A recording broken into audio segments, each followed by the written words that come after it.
여러분 반갑습니다. 방금 소개받은 홍성욱입니다.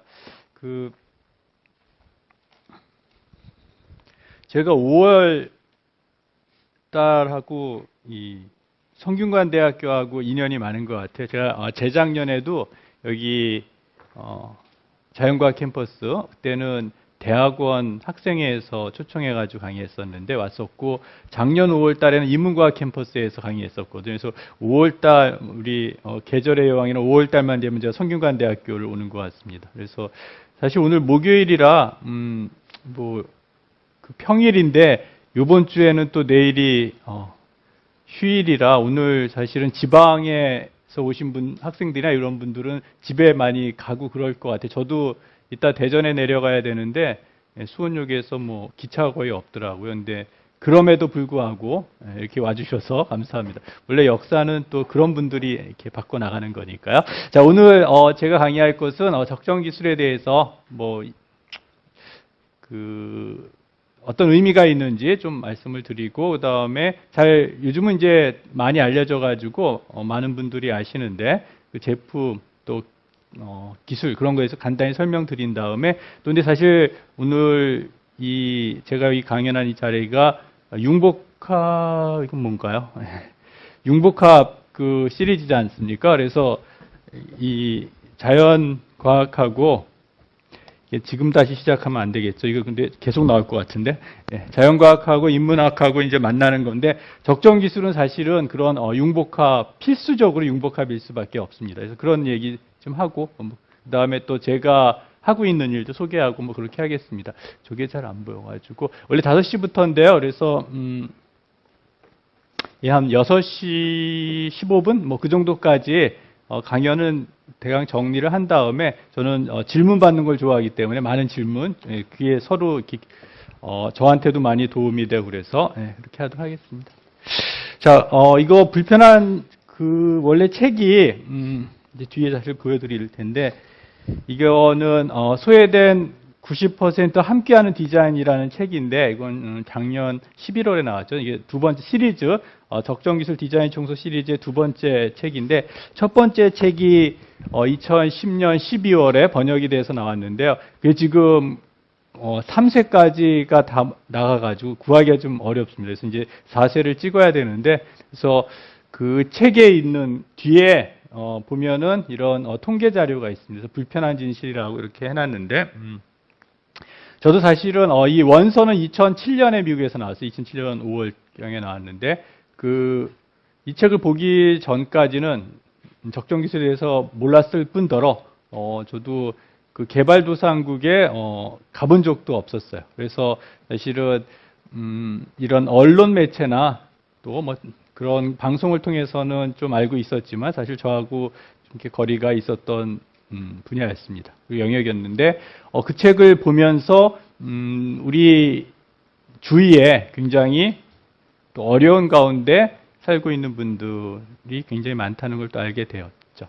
그래서 거기에 있는 이걸 다 읽지는 않겠지만, 그 책에 있는 이런 어떤 통계입니다. 예를 들면 전 세계 인구의 한 56억, 60억이라고 했을 때 절반이 28억 명이 하루 1달러 미만으로 생활을 한다고 되어 있고요. 그다음에 아이들 중 5명 중 1명이 약 4억 명이 안전한 식수, 접근할 수 없다는, 그러니까 그런 물을 먹을 수 없다는 얘기가 되겠죠. 그다음에 또 굉장히 안타까운 건 매년 5살 미만의 어린이 600만 명이 기아로 사망한다. 이런 그 통계 자료들이 그 책에 보면 있습니다. 이거는 MDG라고 그러는 건데, 여기 개발협력이나 이런 데 관심 있으신 분들은 또 아실 수 있을 것 같은데, 이 MDG라는 거는 우리말로는 새천년 개발 목표라고 그러고, 원어는 밀레니엄 디벨롭먼트 골. 이래서 2000년에 꽤 오래됐습니다. 2000년에 유엔에 거의 200개 국가의 그 정상들이 모여가지고 앞으로 15년간, 그러니까 2015년까지 우리가 공통적으로 어떤 해결해야 될 목표를 정했어요. 크게는 8개고 또 세부적으로 10개가 넘는데, 2015년이면 얼마 안 남았죠. 그래서 보면 절대 빈곤 퇴치, 그다음에 영유아 사망률 감소, 산모의 건강 증진, 질병 퇴치, 지속 가능 환경 보장. 파트너십 구축은 8번째고요. 이제 환경, 생태계 구축하는 건데, 그래서 이런 밀레니엄 디벨롭먼트 골, 새천년 개발 목표도 적정 기술하고 상당히 밀접한 관련이 있습니다. 이제 제가 쓴 책에 인간 중심에서 적정 기술과의 만남에 보면은 그런 예를 좀 들어놓은 것도 있는데요. 그다음에 이분 누군지 아시죠? 반기문 사무총장이 이제 두 번째 연임하셔가지고 임기를 하시는데, 이제 2012년 1월부터 이제 두 번째 임기를 하셨어요. 근데 첫 번째 임기, 이제 두 번째 임기 연임이 결정되고 나서 인터뷰를 하셨는데 이런 얘기를 하셨습니다. 8월 달에 하셨는데, 두 번째 임기에서 중점적으로 추구할 목표는 서스테이너블 디벨롭먼트다. 그러니까 지속 가능한 발전이라고 하셨고, 그 다음에 약간의 세부적인 골로 뭘 얘기하셨냐면은 글로벌 퍼버티 리덕션, 국제적인 빈곤 감소, 그 다음에 디제스터 리스크 리덕션, 재해에 의한 그런 위험 감소, 이런 말씀을 하셨습니다. 누는 이공계 분은 아니죠, 그렇죠? 외교관 출신으로서 계속 외교 관련된 일을 하셨는데, 유엔에서 또 근무를 하시고 국제적인 무대에서 이런 활동을 하시다 보니까 아무래도 그런 쪽에 대한 제가 보기엔 인사이트가 이런 해안이 생기셨다고 저는 생각이 되어지는데, 이 책은 2010년에 나온 거예요. 유엔에서 교육, 문화, 그다음에 과학, 이런 분야를 담당하는 곳이 이제 유네스코라는 곳이죠. 유네스코에서는 지금까지 과학 관련된 보고서는 4번이 나왔어요. 4번이 나왔습니다. 세부적인 거 이렇게 개정판 말고요.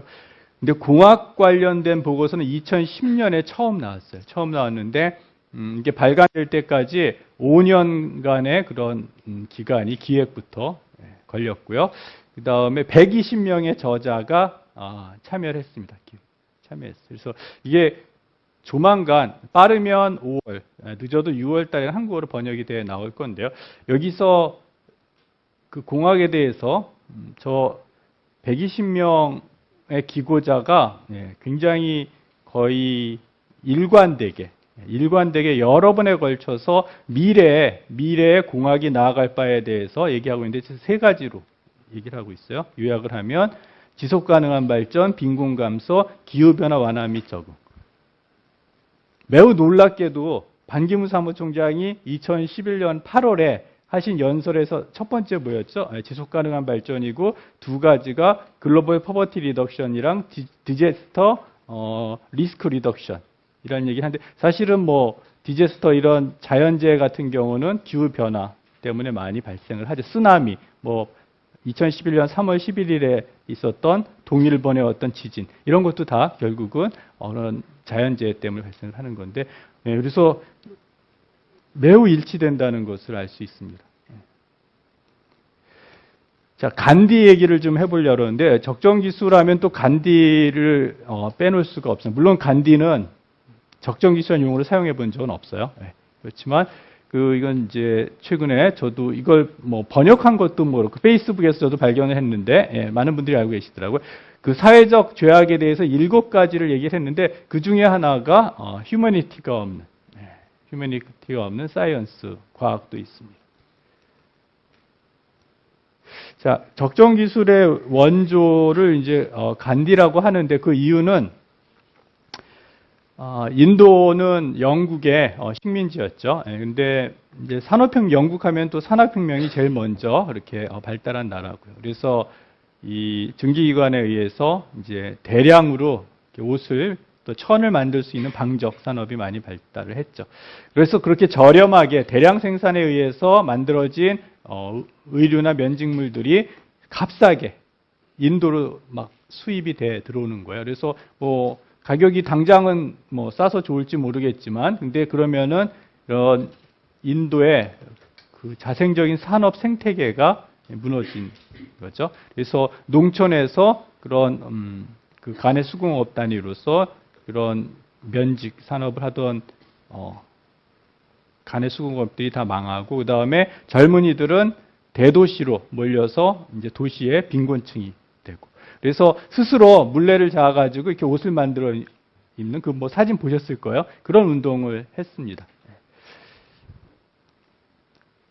그래서 간디는 좀 오해를 받기도 했어요. 왜냐하면 우리가 어떤 연구 개발을 하고, 그렇죠? 첨단 기술을 개발을 하고, 그래야지 국가가 발전을 하고 그럴 텐데, 경제도 성장을 하고, 간디의 그 어떤 굉장히 인도의 정신적 지도자였던 간디가 그런 모습으로 그런 생각을 했기 때문에 인도가 이렇게 발전이 안 했다는 그런 오해를 받기도 했는데, 사실은 그것은 상당히 오해였습니다. 예, 이거는 2010년 7월에 프라할라드 교수하고 마샬커란 분이 이제 하버드 비즈니스 리뷰지에 쓴 글에서 나온 건데요. 요즘 인도가 굉장히 아까 보니까 크리에이티브 여기 뭐죠? 챌린지. 예, 이게 올해 그 성균관대학교에 묻더라고 그랬는데 굉장히 이노베이션이 활발하게 일어나서 인도가 지금 굉장히 경제도 성장을 하고 있고 많은 혁신이 일어나고 있습니다. 최근 들어서. 그래서 그거를 갖다 이 프라할라드 교수랑 마샬커는 간디안 이노베이션이라고 그래요. 간디식 혁신. 근데 왜 그런 이노베이션이 일어났는지 이분들이 조사를 해봤더니 간디가 이미 수십 년 전에 이런 얘기를 했다는 거죠. 모든 사람의 이익을 위해 개발된 모든 과학적 발명을 높이 평가한다. 예. 간디가 과학적 발명을 폄하하거나 무시한 적이 없다는 거죠. 과학적 발명을 높이 평가한다고 그랬어요. 근데 전제가 붙죠. 모든 사람의 이익을 위해서. 소수의 어떤 사람이 아니라 소수의 부자를 위해서가 아니다. 그다음에 이것도 굉장히 중요한 얘기인데, 지구는 모든 사람의 필요를 충족시키기에 충분하게 제공하지만 모든 사람의 탐욕까지 채워지지는 않는다. 자, 우리가 여기서 need하고 want 또는 desire를 구분을 해야 되는데, 우리는 살아가는데 필요한 것들이 분명히 있죠. 뒤에 제가 설명하겠지만 생필품 같은 거, 또 베이직 휴먼 니드라고 그래가지고 인간이 기본적으로 인간다운 모습을, 인권을 당하지 않으면서 살아가는데 필요한 것들이 있어요. 그 BHN이라고 그러죠. 전문 용어로. 근데 그 이상 우리가 원해서 근데 우리의 그 욕구는 한이 없겠죠. 그래서 그럴 경우에는 진짜 지구가 몇 개가 있어도 부족할지 모르겠어요. 얘가 너무 자주 나오는데요. 부팅을 다시 할 수도 없고, 나오면 좀 지워주세요. 자, 이제 본격적으로 적정 기술에 대해서 얘기를 하도록 하겠습니다. 슈마어란 영국의 출신의 경제학자가 있었어요. 이분은 우리나라로 하면 광업공사, 석탄공사 이런 데서 일을 하셨고 50년대 중반에 미얀마를 갔습니다. 미얀마를 갔는데 거기서 두 가지의 경험을 하는데, 첫 번째 내일이 부처님 오신 날인데 불교를 접해요. 불교를. 그다음에 두 번째는 간디의 사상을 접하게 됩니다. 미얀마에서. 그래서 굉장히 큰 영향을 받았어요. 이 책은 작은 것이 아름답다라는 책은 경제학서입니다. 사실은 경제학 책인데 1973년에 나왔습니다. 1973년에 올해가 저 책이 발간된 지 40년째 되는 해요. 근데 슈마어는 1973년 이미 이전에 1965년에 그 논문을 통해서 또는 유네스코의 회의를 통해서 그 적정 기술의 원조격인 중간 기술이라는 개념에 대해서 1965년에 얘기를 합니다. 사실 그 해는 제가 태어난 해이기도 한데요. 자, 중간 기술은 왜 그 슈마어가 중간 기술이라는 얘기를 하게 되었냐 하면은 배경을 좀 살펴볼 필요가 있는데, 2차 대전 이후에 서구의 선진국들은 개발도상국들에게 이 과학기술 원조를 많이 했습니다. 20여 년간. 왜 그렇게 했냐면 본인들의 이런 어떤 발전 경험으로부터 봤을 때 과학기술이 있어야지 국가 발전에 굉장히 필수적인 요소라는 것을 알고 있었기 때문이죠. 그런데 20년간 굉장히 많은 원조를 했는데 여전히 이제 65년에 20년이 지난 후에 살펴보니까 개발도상국은 여전히 또 발전이 안 되고 여전히 또 빈곤 속에 있다는 거죠. 그래서 그 이유가 뭘까? 1965년에 칠레에서 유네스코에서 특히 이제 남아프리카를 왜 빈곤 문제를 어떻게 해결할까 하는 회의가 열렸어요. 그때 슈마우가 와가지고 이제 그 대안으로서 지금의 과학기술 원조의 대안으로 제시한 게 중간기술입니다. 왜 중간기술이라는 인터미디에 테크놀로지, 뭐 우리 지금 IT죠, 이것도 일종의 얘기를 했냐 하면은 우리가 선진국이죠. 선진국에서 그냥 본인들이 생각하기에 필요한 아니면 본인들의 어떤 기술, 과학기술, 그런 첨단 기술을 아무런 조정 없이 현지화하는 그런 단계를 거치지 않고 바로 개발도상국에다가 이제 이식을 하려고 한 거죠. 그러니까 문제가 생기는 거죠. 왜냐하면은 여러 가지 인프라나 환경이나 여건이나 역량이 그런 기술을 소화할 수 있는 상태가 아님에도 불구하고 바로 그 이식을 하려고 그랬습니다. 그래서 중간 기술이라는 것은 이런 개발도상국의 어떤 토착 기술하고 그 다음에 선진국의 첨단 기술하고의 사이에 있는 기술이라고 해서 중간 기술이라고 한 거죠. 그런 기술이 사실은 개발도상국에는 필요하다. 그 기술은 이제 또 중요한 개념이 나오는데 이런 선진국의 매스 프로덕션, 대량 생산 기술은 아니고 여기 뭐 좀 얘기들이 있죠. 환경 파괴, 인간 소외를 초래하고 뭐 현대산 이런 거대 생산 기술이 아니고 그에 대비되는 프로덕션 바이 매시스, 대중에 의한 생산 기술이고 그 다음에 속성으로는 이런 뭐 고액의 투자가 필요하지 않고 에너지 사용이 적고 누구나 쉽게 봤을 때 뭐 이런 특징이 있다고 얘기를 했습니다. 그런데 그 다음에 이제 뒤에 아마 제가 있을 것 같은데 그래서 슈마어는 제가 또 슈마어에 대해서 굉장히 높이 평가하는 것은 그분은 경제학자죠. 사실은 뭐 이제 철학, 경제학자 이런 분들은 이론을 제공을 하시는 분들이지 어떤 실행력이 뭐 이렇게 실행가들은 아니잖아요. 액터들은 아닌데. 근데 슈마어는 달랐어요. 슈마어는 1965년에 이런 이론을 옵저버지라는 논문을 통해서도 발표를 하고 유네스코에서도 발표를 한 다음에 1966년에 바로 자신의 이론이 맞다는 것을 증명하기 위해서 ITDG라는 Intermediate Technology Development Group, 중간 기술 개발 집단, 뭐 개발 그룹이라는 걸 영국 런던에 만들었어요. 그 NGO를. 그게 지금은 프랙티컬 액션으로 이름은 2005년에 바뀌었는데요. 그래서 저는 굉장히 그 부분에 대해서 높이 이제 평가를 합니다.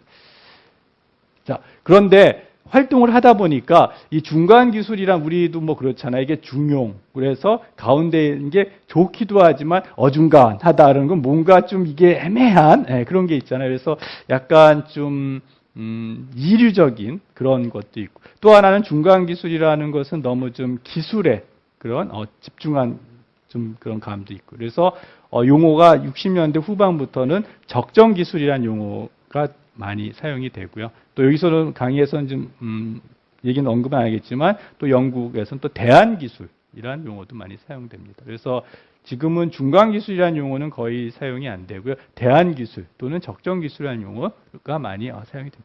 아까 보신 중간 기술의 특징하고 굉장히 뭐 유사하죠. 적정 기술 이건 1993년에 어프로프리에이트 테크놀로지 소스북이라는 데서 이제 얘기한 뭐 11개인데 사실은 우리가 이 기술이 이 제품이 적정 기술 제품이냐 아니냐를 사실은 굉장히 스트릭트하게 자구적으로 어구적으로 얘기하는 것은 큰 의미는 없습니다. 제가 보기에 적정 기술은 그것을 통해서 그 사용자의 역량이 증진이 되고 또 그분들의 삶의 질이 향상이 되고 이러면 저는 그것을 적정 기술이라고 볼 수 있다고 생각이 되어져요. 물론 굉장히 이쪽에 이런 의미에 대해서 그것을 엄격하게 적용하시는 분들도 있고 그렇지 않은 분들 저는 약간은 좀 그런 이 기술의 제품이 근본적으로 어떤 취지에서 사용이 되냐 이런 것에 대해서 좀 약간 여유 있게 생각하는 편입니다. 자, 이거 아까 말씀드린 것 같이 그래서 적정 기술의 역사 간략하게 말씀드리면 뭐 이렇고요. 그 다음에 슈마우 책이 나왔고, 뒤에 나올지 모르겠네요. 미국에서는 1976년에 국립 적정기술센터가 생겼어요. 그 다음에 폴 폴락이라는 분이 있는데 이분은 ID라는 인터내셔널 디벨롭먼트 엔터프라이즈 1981년에 만들었는데 여기서 조금 짚고 넘어갈 것은 그런데 초창기에 70년대가 준대요. 그때는 이 적정 기술이 일종의 과학 기술, 어떤 발명, 제품 이것에 너무 초점을 맞춰졌어요. 그런데 적정 기술도 제품도 결국은 지속 가능하게 보급이 되고 사용이 되기 위해서는 사실은 비즈니스 플랜을 무시할 수는 없는 거죠. 그래서 이분은 원래 정신과 의사였어요. 그 미국의 덴버에, 콜로라도주의 덴버에서 개업을 하고 있던 정신과 의사였는데, 이분은 그 ID라는 NGO를 만들면서 적정 기술의 비즈니스 플랜, 그러니까 비즈니스의 개념을 처음으로 도입한 분입니다. 한국에도 작년인가요? 오셨었죠. 5월 달에. 좀 한 30년 이상 활동을 하고 계시고요. 그 다음에 2007년에 그 Design for the Other 90%라는 전시회가 뉴욕에서 있었습니다. 쿠퍼 휴잇 뮤지엄, 뉴욕에 있는 디자인 전문 스미소니안 박물관의 그 브랜치 박물관인데요.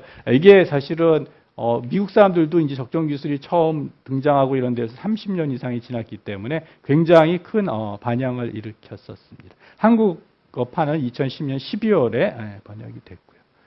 자, 왜 Design for the Other 90%? 우리가 번역은 직역을 하면 그 밖에 90%를 위한 디자인이죠. 10%가 있고 the other 90%인데 그걸 이제 소외된 90%를 위한 디자인이라고 이렇게 번역을 했는데, 그래서 요즘은 적정 기술하고 거의 이렇게 동의어처럼 사용이 됩니다. 왜 소외된 90%를 위한 디자인이라고 했냐면, 여기 이제 폴폴락이 하신 얘기인데요. 그 책에 나오면 디자이너 또는 엔지니어들이 본인들의 시간과 또 여러 가지 노력의 90% 이상을 구매력이 있는 소수의 10% 미만의 사람들을 위해 사용을 한, 우리 왜 팔레트의 법칙 있지 않습니까? 20대 80의 법칙만, 그 10대 90의 법칙. 그래서 그 사실 소외된 90%는 말은 말이 좀 이렇게 안 맞죠. 왜냐하면 어떻게 90%는 머저리티인데, 그 사람들이 소외될 수 있겠어요. 그러니까 상당히 재미있는 표현이죠. 그래서 90%를 위한 그런 디자인을 해야 된다. 그래서 Design for the other 90%라고 했고요.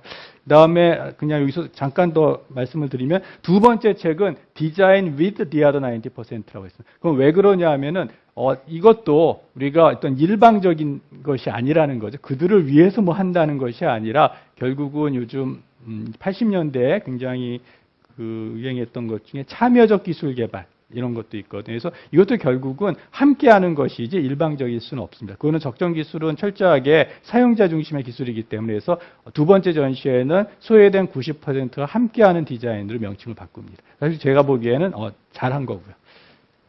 자, 그래서 지금부터 뭐 제품들을 말씀을 잠깐 드릴 텐데, 이것들은 요즘은 뭐 제가 이 강의를 2008년부터 하고 다니는데요. 뭐 거의 한 200회 이상 된 것 같은데, 2008년에 강의를 할 때는 사실은 굉장히 국내 적정 기술에 대한 인지가 없었기 때문에 되게 처음 생소하게 느끼셨는데, 요즘은 뭐 초등학생, 중학생한테 강의하더라도 언론에서 많이 노출이 됐었기 때문에 많은 분들이 아십니다. 그래서 뭐 제품에 대해서는 아주 간략하게 설명을 드리겠어요. 주로 지금 소개해드리는 적정 기술 제품은 첫 번째 책, 두 번째 책에 다 나와 있는 거예요.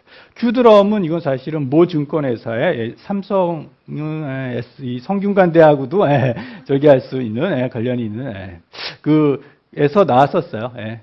그 큐드럼이라고 하는 이유는 이제 그 대문자 큐 자를 했는데, 이게 물통이죠. 구르는 물통 해가지고 수원지에서 굉장히 멀리 떨어져 있을 때 사용할 수 있는 50리터짜리 작은 거, 뭐 75리터짜리 큰 거에서 어린아이도 이렇게 할 수 있는. 그래서 1993년에 남아프리카에서 만든 거고요. 여기는 있으니까 로우 덴시티 폴리에틸렌, LDP, 저밀도 폴리에틸렌으로 만들었고요. 한 4년 쓸 수 있습니다. 여기서 잠깐 나중에 다시 시작해 주세요. 아까 저거를 봤을 때 제가 이게 그냥 다시 부팅을 했었어야 되는데, 저게 한 40불 정도 돼요. 굉장히 싸게 만들려고 만든 거예요. 만들었는데 문제는 뭐냐면은 저거를 구입하기에도 좀 어려웠다는 거죠. 그래서 여기서 이제 비즈니스 플랜이 들어가는데, 그래서 저걸 어떤 식으로도 보급을 했냐면은 20불은 본인들이 사게 하고 20불은 요즘 뭐 CSR이라고 있죠. 기업의 사회적 책임. 그래서 예를 들면 뭐 삼성 이렇게 아주 그 로고를 붙이면서 20불을 이렇게 기업에서 이렇게 후원을 할 수 있게, 뭐 이런 식의 그런 비즈니스 플랜이 필요합니다. 이게 무상인 경우에는 그냥 주면 되겠지만, 사실은 그래가지고는 지속 가능하지 않기 때문에, 저는 화학공학 전공이거든요. 뭐 대학 PhD는 고분자공학으로 했지만 비즈니스나 경영하고는 전혀 무관한 사람이에요. 별로 그쪽에 대해서 재능이 없는 사람인데 이 적정 기술을 하면서 비즈니스 플랜의 굉장히 중요성에 대해서 알게 됐고 요즘 그래서 경영하시는 분들하고도 굉장히 친하게 지냅니다. 라이프 스트로 같은 경우는 되게 유명한 제품이죠. 저거는 카터 재단에서 밀레니엄 프로젝트의 일환으로 기니웜 디지즈라는 게 있어요. 그거를 제거하기 위한 일종의 빨대 모양의 정수기를 연구를 했었어요. 그런데 2005년에 그게 이제 라이프 스트로 그게 한 25cm 되고요. 1세대, 2세대가 있습니다. 1세대는 4단 필터로 되어 있고 2세대는 그 할로 파이버 멤브레인으로 되어 있어 좀 가벼워요. 빨기도 조금 낮고 저게 좀 약간 빨아보신 분은 혹시 있으실지 모르겠지만 힘들거든요. 나름 힘듭니다. 근데 그 박테리아나 바이러스를 99% 이상 제거할 수 있고 수인성 질병, 그러니까 콜레라, 뭐 이질, 뭐 설사 이런 것들을 병원 기운을 제거할 수 있는 제품입니다. 이거는 1세대 버전이에요. 그래서 4단 필터로 되어 있어가지고 첫 번째는 150 마이크론짜리 체, 두 번째는 15 마이크론, 세 번째는 그 요오드가 살균 효과, 요오드 처리한 이온 교환 수지. 그다음에 네 번째는 탈취 성능을 높이기 위해서 활성탄 이렇게 돼 있습니다. 1세대. 자, 파딘파 쿨러도 얘도 되게 유명한 제품이에요. 고등학교 나이지리아의 고등학교 선생님이 만드신 거고요. 좀 뭐 굉장히 원리는 단순하죠. 항아리 속 항아리, 냉장고, 저장고라고 하죠. 이런 그 토기, 도기로 돼 있는 두 크기가 다른 항아리 사이에 모래를 넣고 물을 부면은 오늘은 날씨가 좀 꽤 더운데 물이 증발하면서 안에 있는 그 항아리 속의 온도가 한 5도 정도 떨어지는 제가 실험을 해보니까 그래서 근데 이게 사용하지 않았을 때는 토마토 같은 걸 한 2, 3일밖에 보관을 못했는데 저거를 사용하면 한 20일 보관한다니까 굉장히 저거는 2000년에 그 타임지 아시죠? 타임지에서 연말에 매년 베스트 인벤션 어워드를 해요. 오브 더 이어. 근데 거기서 수상한 제품입니다. 예, 세라믹 워터 필터도 저것도 상당히 유명한 제품이에요. 개발도상가면 사실 수 있습니다. 구할 수 있고, 10불부터 25불까지 약간 예쁜 거는 25불, 약간 디자인이 조금 이렇게 하얀색으로 단색으로 된 거 15불 그런데요. 뒤에 있나요? 예. 화분 모양이랑 똑같이 생겼어요. 이게 좀 버전이 남미 버전이랑 동남아 버전이랑 다른데 이건 이제 동남아시아에서 여러분들이 보실 수 있는 거예요. 화분이랑 똑같이 생겼는데 진흙 클레이에다가 한 10% 그 비율에 따라서 이제 포화 사이즈가 달라지긴 하는데요. 그 쌀겨나 왕겨 같은 것을 섞어 가지고 만든 다음에 굽습니다. 그러면은 고온에서 구면은 그 쌀겨나 왕겨가 있었던 부분은 이제 수시되면서 거기 아주 작은 이런 채널 기공이 생겨요. 수시되면서. 근데 그곳을 통해서 물은 빠져나오고 이제 박테리아나 바이러스는 거기보다 사이즈가 크기 때문에 걸리는 그런 구조죠. 소위 말하면은 크기에 의한 배제, 사이즈 익스클루전이라고 할 수 있겠죠. 단점은 떨어뜨리면 깨지고요. 그 다음에 속도가 좀 느려요. 그래가지고 바로 이렇게 부서 두두두 떨어지는 것이 아니고 저녁에 부어놓으면은 그 다음날 이렇게 할 수 있는. 그러나 성능은 잘 관리하면은 또 여기에 실버 나이트레이트 질산은 처리를 하기 때문에 또 살균 효과도 있고요. 그래서 여기 플라스틱 통으로 이렇게 이중으로 되어 있습니다. 꽤 성능은 좋은 편입니다. 자, 예, 이 머니메이커 펌프라는 건데 뭐 우리가 운동할 때 저희는 이제 살 빼기 위해서 사용하는 스테퍼 기구하고 되게 유사한데 저 제품은 상당히 의미가 있는 제품입니다. 뒤에 제가 한번 그림이 있는데요. 지금까지 보여드린 거, 요 전까지 보여드린 것은 되게 제가 말하기에는 이제 뭐 많은 분들이 이렇게 얘기하죠. 생존형 적정 기술 제품이에요. 그래서 주로 뭐 식수 에너지, 그러니까 우리가 아까 제가 그런 말씀을 드렸죠. 베이직 휴먼 니드라고 우리가 살아가는데 필요한 뭐 굉장히 필요한 것들이 있잖아요. 예. 그런 제품들인데 그건 사실은 그 현지에 계신 분들은 잘 구입을 잘 안 하고 필요성을 잘 못 느끼기도 하고 잘 구입을 잘 안 하세요. 그래서 무상원조나 뭐 이런 경우로 가는 경우가 많이 있는데 이거 같은 경우는 생계형 적정 기술 제품의 대표적인 예인데요. 생계형 적정 기술 제품이라는 건 뭐냐면 그 제품을 사용을 해가지고 소득이 창출. 제가 지속 가능성에 대해서 처음부터 말씀을 드렸는데 결국은 뭐 도와주는 것도 한계가 있잖아요. 그러니까 그분들이 삶의 소득이 창출돼가지고 스스로 이런 것들을 해결할 수 있는 게 제일 좋은 거겠죠. 자, 얘는 사용을 안 했을 때에 비해서 두 가지 효과가 있습니다. 첫 번째는 이제 그 7m 정도의 지하 7m에만 물이 있으면은 쟤를 14m까지 끌어올릴 수가 있는데요. 발로 이렇게 밟는 거예요. 근데 저것을 사용하면은 농사를 경작지를 넓힐 수가 있습니다. 많은 지역에 농사를 질 수가 있고 또 하나는 우기뿐 아니라 대개 우기 건기로 이렇게 개발도상으로 나눠져 있잖아요. 건기에도 농사를 질 수 있다는 거죠. 그래서 두 가지 장점이 있는데 그 효과는 굉장히 드라마틱합니다. 저거 사용하지 않았을 때 110불이었던 연간 소득이에요. 소득이 1100불, 10배가 늘어났다는 거죠. 그래서 상당히 빈곤에서 탈출할 수 있는 좋은 그런 제품입니다. 여러 군데 NGO에서 하고 있어요. 아까 그래서 얘는 이름이 슈퍼 머니메이커 펌프. 돈을 많이 버는 슈퍼머니. 얘는 머니메이커 블락프레스인데 그냥 슈퍼는 아닌 흑벽돌 제조기. 뭐 유압식이나 이렇게 할 수가 있겠지만 동력이 있으면 사람의 힘을 이용해서 만드는 그런 흑벽돌 제조기. 저것도 상당히 많은 제품들이 있는데 흙집 짓고 이게 벽돌을 구워서 그러면 사실은 어떤 문제가 있냐면은 산성 토양화가 되고요. 그 다음에 그 벽돌을 굽기 위해서는 많은 에너지, 주로 나무가 사용이 되거든요. 이것도 킥스타트라고 앞에 만든 같은 회사에서 했습니다. 킥스타트는 1991년에 마틴 피셔하고 닉 문이 만든 케냐에 만든 회사인데요. 그 사회적 기업이라고 할 수 있죠. 여기도 마찬가지로 처음부터 이 제품을 팔았습니다. 그다음에 오너십에 대해서 굉장히 강조하고 있고 마틴 피셔는 스탠포드 대학교 기계공학과 박사학위가 있는 사람이에요. 근데 케냐에 가가지고 닉문이라는 사람하고 같이 킥스타트 원래 이름은 어프로텍이었는데 나중에 킥스타트로 이름을 바꿨죠.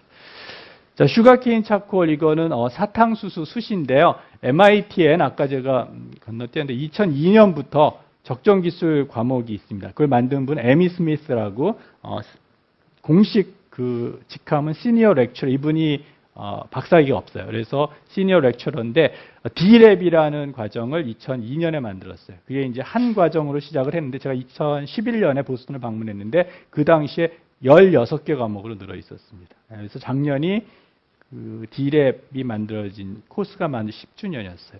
거기서 나온 제품 중에 2003년에 IT에 보급했던 슈가케인 차콜이 굉장히 유명한 제품 중에 하나입니다. 이거는 사탕수수를 즙을 짜고 남은 바가세라고 그러는데 그걸 이용해서 숯을 만든 거. 왜 그랬냐면은 이 IT가 당시에 그 산림 황폐화가 심해가지고 나무 뗄감을 구하기가 되게 어려웠었어요.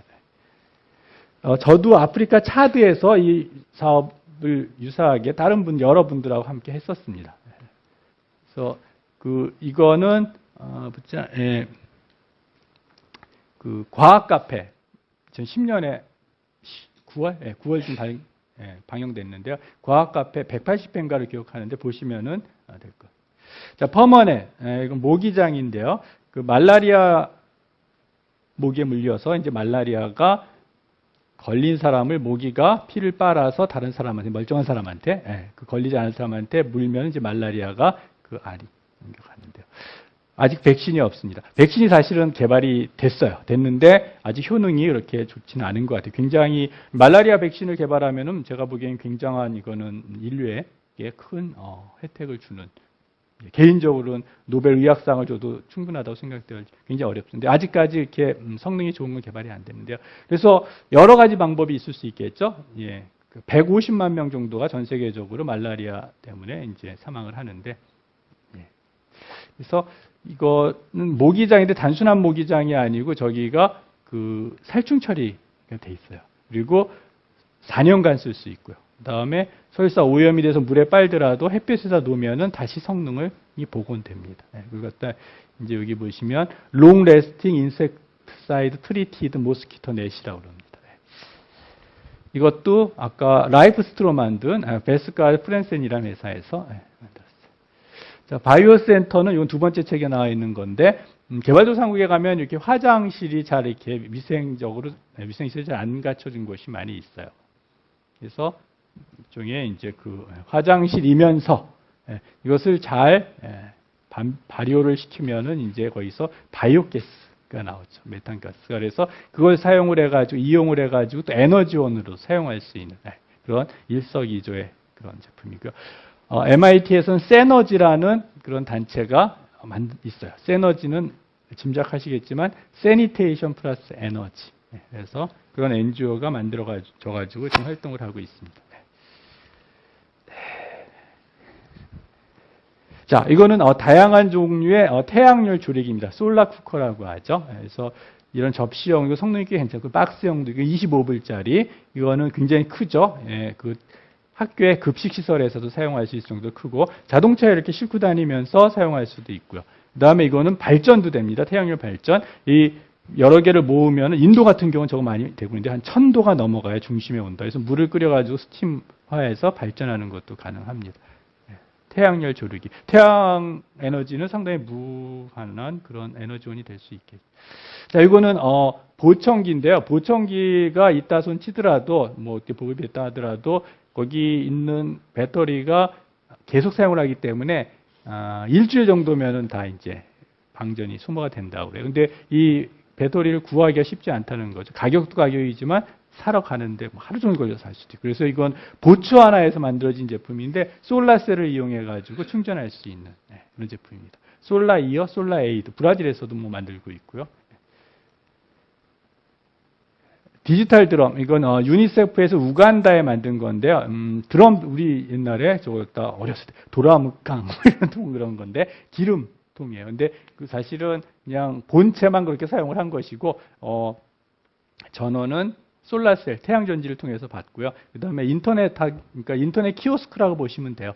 그 마을에 집집마다 인터넷이나 컴퓨터가 있을 수가 없으니까 하나 놓고 하는데 디지털 디바이드, 정보 격차도 굉장히 해소해야 될 큰 문제지 않습니까? 근데 또 인터넷은 와이어리스를 통해서 하고, 그래서 사실은 첨단 기술이 많이 포함이 된 그런 제품이겠죠. 자, 솔라움 라이팅 시스템은 SHS라고 그러는데 태양전지를 이용해서 가정에 등불을 켜는 이 제품 같은 경우는 비록 소득이 뭐 창출은 안 되더라도 그 개발도상국에 계신 분들이 구입을 합니다. 왜 그러냐면 이렇게 빛이 저희가 밤에 불이 없다고 생각하면 저희는 살기가 굉장히 힘들겠죠. 여기서도 한번 불을 사용을 하시면 전기가 들어오죠. 그렇게 끌어다가 사설 전기 사용하기도 하는데 가격이 되게 비싸요. 이게 되게 비싼데 이 같은 경우는 초기 투자 비용은 좀 될지 모르지만 나름대로 상당히 반영구적으로 사용할 수 있기 때문에 솔라셀은 관리만 잘하면 그래서 그 전기를 사용해 주셨던 분들은 이것을 구입을 기꺼이 하십니다. 저희도 캄보디아에 이것을 보급하는 사업을 했었는데 한 400불에서 그 솔라셀을 크기에 따라 600불인데 장기융자로 마이크로 파이낸싱이죠. 소액 금융을 하면은 그분들이 구입을 하세요. 뭐 2년, 뭐 3년. 그다음에 이건 아틀란타에 있는 조지아 공대 굉장히 좋은 대학 중에 하나죠. 거기 건축공학과에서 만든 건데 선진국의 홈리스들을 위해서 만든 100불짜리 집입니다. 조립식이고요. 그래서 한 1년 이상 살 수가 있게 이렇게 공원 같은데 만들어 놓을 수 있는 조립식 이런 선진국에서도 적정 기술 제품이 얼마든지 활용될 수 있습니다. 자, 이건 소너 워터 필터라고 그래가지고 그 메콩강 유역이나 지역에 따라서는 물속에 비소가 많이 있는 곳이 있습니다. 이 비소는 굉장히 저희가 이제 수질 WHO에서 말하는 음용수 기준 얘기할 때 주로 ppm 단위, 파트 퍼 밀리언, 100만 분율로 하는데 비소 같은 경우는 ppb, 10억 분율, 그러니까 굉장히 미량이 있더라도 몸에 굉장히 치명적인 영향을 미치는데요. 그 비소를 제거하기 위해서 조지 메이슨 대학, 미국의 조지 메이슨 대학에 있는 교수님이 개발하신 정수기예요. 그 비소를 잡을 수 있는 게 산화철, 녹슨 못입니다. 못. 그래서 여기 CIM이라고 되어 있는 게 이게 컴파짓 아이언 매트릭스라고 되어 있는 건데 그래서 그게 들어 있어서 비소가 제거가 됩니다. 산화철이 있으면 만든 정수기예요. 이렇게 2단으로 되어 있는 프리플레이 에너지라는 회사는 영국 회사입니다. 저 영국 회사하고 그냥 가전제품 회사예요. 가전제품 회사인데 적정 기술 제품만 전적으로 만드는 곳은 아니고요. 근데 생산 라인의 하여간 뭐 제품 10% 정도를 이런 궤도구를 위한 제품을 만듭니다. 라이프라인 라디오 같은 게 라디오예요. 라디오인데 뒤에 손잡이 크랭크축이 있습니다. 그래서 그래가지고 이제 전력을 얻고요. 인디고 랜턴도 마찬가지입니다. 뒤에 손잡이가 있고요. 뭐 프리차지 외자 같은 거 발로 밟아가지고 이제 발전을 하는 거. 딜라이트는 한국에도 딜라이트가 있어요. 보청기에서는 이건 D점 라이트는 그 MIT에 D랩이 2002년에 생겼다고 그랬죠. 기계공학과에 생겼습니다. 지금은 굉장히 발전을 해가지고 그 건물 하나를 이렇게 차지하고 있어요. 스탠포드 대학 서부에 뭐 마틴 피셔가 졸업한 스탠포드 대학에서는 2003년부터 기계공학과 교수님이랑 경영학과 교수님이 힘을 합쳐서 대학원 과정에 Entrepreneurial Design for Extreme Affordability라는 대학원 과정을 만들었어요. 그 스탠포드에는 디자인 스쿨, 우리가 소위 D스쿨이라고 하는 것인데 그 안에 있습니다. 코스가. 거기서 2006년에 만든 프로토타입을 가지고 2007년에 벤처회사를 만드는 회사가 딜라이트예요. 네. 그래서 그 캘리포니아 샌프란시스코에 있는데 만들었고, 뭐 지금은 브랜치가 케냐에도 있고 인도에도 있고 그렇습니다. 솔라 랜턴입니다. 뭐 그래서 25불부터 S25, 25, 뭐 그래서 솔라 랜턴이에요. 굉장히 유명한 제품 중에 하나입니다. 다양한 종류의 솔라 랜턴이 있어요, 사실은. 네. 우리나라에서도 만들고 있고요. 이건 드림볼이라는 건데 좀 재미있는 제품이죠.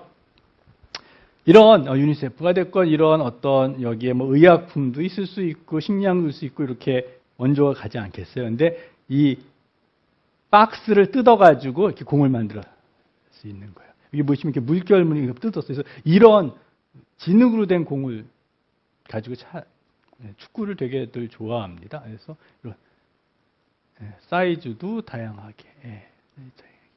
자, 요거는 최근에 나온 제품. 요즘 그 킥스타터 뭐 이래가지고 이런 크라우드 펀딩, 그러니까 불특정 다수의 펀딩을 모아가지고 어떤 것을 한국에도 뭐 있어요. 팝 펀딩, 굿 펀딩, 그래서 영화 만들 때도 사용을 하고요. 하는데 저희도 그 캄보디아 프로젝트에 그 크라우드 펀딩을 사용했는데 그래비티 라이트라는 것은 여기 뭐 저기는 생략하겠는데 무거운 저기 추를 가지고 이렇게 올려놓으면요, 걔가 한 3분, 30초 떨어지면서 발전을 해가지고 30분 동안 불을 켤 수 있어요. 솔라셀을 이용해서 전등을 켜는 거 좋지만 비가 좀 오는 날씨가 좀 안 좋다거나 이런 경우 잘 안 되고 그래서 축전해야 돼. 얘는 그냥 무거운 것만 들었다가 내려놓으면은 30분간 불을 켤 수 있어요. 사실 이거는 꼭 개발도상국이 아니어도 되죠. 미국 같은 경우에 이제 뭐 창고가 있다, 가라지가 있다. 그럴 때 그냥 거기 들어갈 때 올려놓고 내리기만 30분간 불이 켜질 수 있는 제품. 되게 한 4년 연구했다는 되게 획기적인 제품입니다. 최근에 나왔어요. 아주 최근에. 이런 것도 그래비티 라이트라는 거. 자, 그 다음에 이런 것도 있어요. 울트라소닉인데 스마트폰을 이용해서 만든 울트라소닉. 스타트렉이라는 영화가 있습니다. 스타트렉. 유명한 미국 영화. 거기에 저는 뭐 스타트렉을 이렇게 자세히 보진 않았었는데, 즐겨보진 않았었는데, 이런 제품이 나온대요. 스타트렉에 나오는데, 그 시대적 배경이 언제로 되어 있냐면, 2050년으로 되어 있대요. 스타트렉에서. 근데 이게 이미 개발이 됐어요. 스마트폰을 이용해가지고, 요 프로브만 사실 연결해가지고 프로그램 있고 그러면 되는데, 이게 이미 개발이 됐습니다. 울트라스 스마트폰이. 자, 그 다음에, 백신 같은 경우는 이렇게 저온에서 보관을 해야 되는데 되게 어려운 거죠. 그런데 솔라셀을 이용한 태양광을 이용한 백신 냉장고도 있습니다. 다양한 종류 개발돼. 그다음에 구글 프로젝트 10의 백승은 요즘은 델 아시죠? 컴퓨터 회사 델 이노베이션 소셜 이노베이션 챌린지 뭐 해가지고 전 세계적으로 이런 적정 기술 제품에 대한 경진 대회가 굉장히 많아요. 그 중에 구글에서도 이노베이트와 다이 혁신하거나 뭐 죽거나 이런 것도 했었고 구글 프로젝트 10의 백승이라는 여기 들어가 보시면 굉장히 많은 다양한 제품이 있습니다. 델에서도 델 소셜 이노베이션 챌린지인가요? 뭐 그래가지고 하고 있고요. 해마다 하고 있습니다. 굉장히 다양한 혁신 제품들이 나오고 있어요. 요거는 포드 포커스 차 아시죠? 거기서 필름 메이커 어워드라는 컴피티션이 있었어요. 그런데 되게 인상 깊게 제가 봐가지고 제가 잠깐 보도록 하겠습니다. 사실 동영상이 많은데 제가 어떤 동선으로 움직여야 될지 몰라가지고 다른 동영상 다 뺐는데 얘는 보도록 하겠습니다. 한 3분 정도 됩니다.